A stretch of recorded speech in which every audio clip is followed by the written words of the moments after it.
दोस्तों, किडनी बेचकर आईफोन खरीदने वाली मीम से लेकर रियल लाइफ में आईफोन के लिए लोगों की दीवानगी इस कदर है कि हर नए लॉन्च के साथ ही लोग अपने पुराने आईफोन को ऐसे देखते हैं मानो ये पुराना मॉडल ही जीवन में आगे बढ़ने से रोक रहा है। इसीलिए आईफोन के नए मॉडल यानी आईफोन 14 के मार्केट में आने के साथ ही उसे खरीदने की तैयारियां तेज हो गई हैं।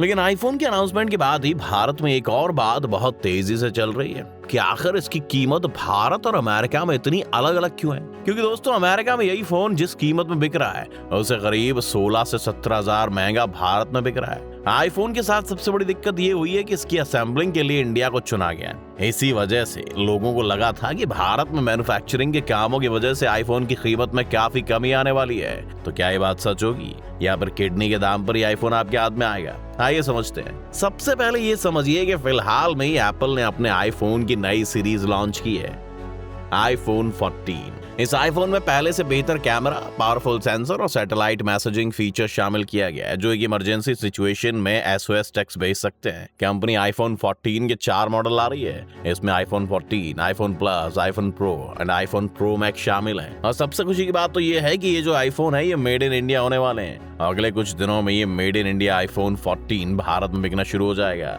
भारत में बनने वाले इस आईफोन को भारतीय बाजार और दूसरे देशों में निर्यात दोनों के लिए तैयार किया गया है। अब अगर कीमत पर जाएं तो सितंबर महीने की शुरुआत में लॉन्च हुए आईफोन 14 की भारत में कीमत 79,900 रुपीज है। अब जब आईफोन 14 भारत में बनने जा रहा है, ऐसे में सवाल ये है कि क्या देश में इस आईफोन के मॉडल की कीमत गिर जाएगी? आइए इस कैलकुलेशन को समझते हैं। भारत में आईफोन बनने से इसे बनाने वाली कंपनी यानी एप्पल को इंपोर्ट ड्यूटी का 20% की बचत होगी और यही इस फोन के सस्ते होने की कवायद का सबसे बड़ा कारण है। ये बचत बाद में आईफोन 14 मॉडल की कीमत पर असर डाल सकती है, लेकिन कीमतों में हाल फिलहाल में कोई बदलाव देखने को नहीं मिलने की संभावना है, क्योंकि ऐसा कम ही होता है कि एप्पल कंपनी अपने आईफोन के दाम लोकल मार्केट के हिसाब से कटौती करती हो। इसके लिए हम पुराना अनुभव देख सकते हैं। एप्पल ने आधिकारिक तौर पर आईफोन 12 और आईफोन 13 की कीमतों में कटौती नहीं की, जबकि इन मॉडल्स की असेंबलिंग भारत में होती है। हालांकि कंपनी अमेजॉन और फ्लिपकार्ट जैसे थर्ड पार्टी प्लेटफॉर्म पर डिस्काउंट ऑफर देने के लिए कुछ बैंक के साथ पार्टनरशिप करती है।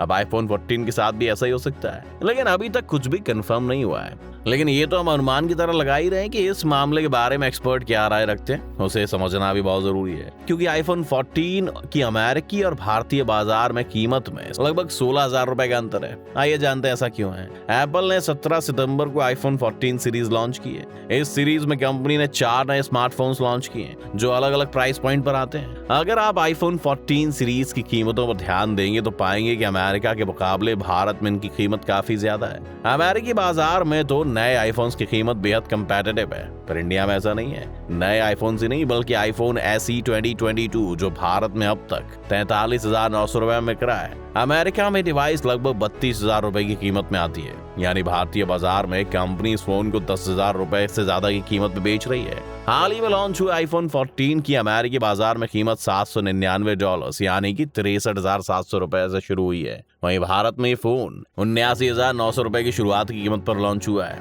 यानी दोनों मार्केट्स में अंतर लगभग 16,200 रुपए का है। सवाल आता है कि ऐसा क्यों है? आखिर क्यों भारत में आईफोन्स की कीमत इतनी ज्यादा है? CNBC की रिपोर्ट के मुताबिक मामले से जुड़े एक शख्स ने बताया कि भारत में आईफोन की असेंबली की कीमत कम नहीं होगी, क्योंकि OEMs यानी ओरिजिनल इक्विपमेंट मैन्युफैक्चरर्स को कंपोनेंट्स पर अभी भी काफी ज्यादा इंपोर्ट ड्यूटी भरनी पड़ती है। आईफोन में इस्तेमाल होने वाले PCBA यानी प्रिंटेड सर्किट बोर्ड असेंबली पर लगभग 20% इंपोर्ट ड्यूटी लगती है। इसी तरह से आईफोन चार्जर पर भी 20% इंपोर्ट ड्यूटी लगती है।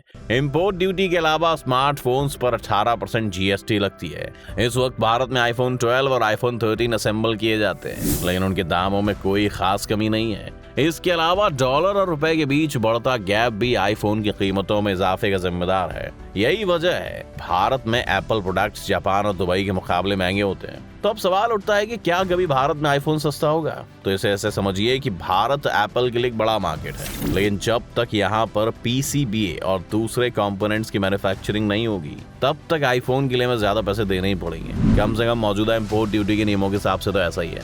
अब अगर एक और फैक्टर की बात करें तो भारत की करेंसी और अमेरिका की करेंसी में बहुत डिफरेंस है। एप्पल हमेशा से अपना प्रॉफिट मार्जिन निकालकर अपने प्रोडक्ट्स बेचता है। अब अगर करेंसी रेट में अंतर आएगा तो एप्पल का प्रॉफिट मार्जिन कम होगा। ऐसे में कंपनी अपने प्रोडक्ट की कीमत इतनी बढ़ा देता है कि चाहे करेंसी की कीमत घटे या बढ़े, एप्पल के प्रॉफिट मार्जिन पर कोई असर ही ना पड़े। अगर करेंसी की कीमत 80 रुपए प्रति डॉलर होगी तो एप्पल इसे 100 रुपए प्रति डॉलर भी मान सकती है और उसी के हिसाब से कीमत तय करती है, ताकि अगर ये कीमत बढ़े तो एप्पल को उसका कोई असर ही ना हो। अब ऐसे में हम ये तो समझ गए कि आईफोन अमेरिका के कंपैरिजन में इंडिया में महंगा क्यों दिखता है, लेकिन अभी भी क्वेश्चन ये है कि आखिर आईफोन बाकी के मोबाइल फोन्स की तुलना में इतना महंगा क्यों बिकता है और क्यों बिना किसी ब्रांड प्रमोशन के ही उसका हर एक मॉडल हाथों हाथ खरीद लिया जाता है। तो इसका सबसे पहला कारण है दोस्तों डिस्प्ले।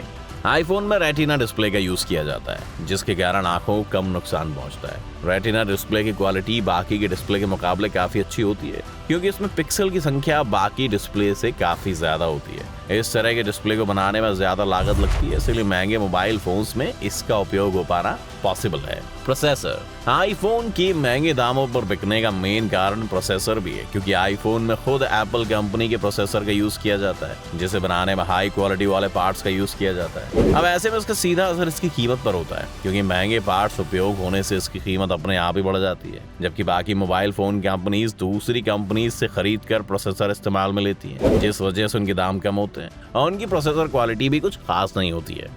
आईफोन में हैंग होने की प्रॉब्लम बाकी मोबाइल फोन की तुलना में बिल्कुल ना के बराबर होती है। ये भी इसकी प्रमुख खासियत होती है, जिसकी वजह से आईफोन की कीमत अधिक होती है और जो भी यूजर एक बार आईफोन का उपयोग करने लग जाता है वो फिर इसके बाद बाकी ब्रांड में जाना पसंद नहीं करता है। Build quality.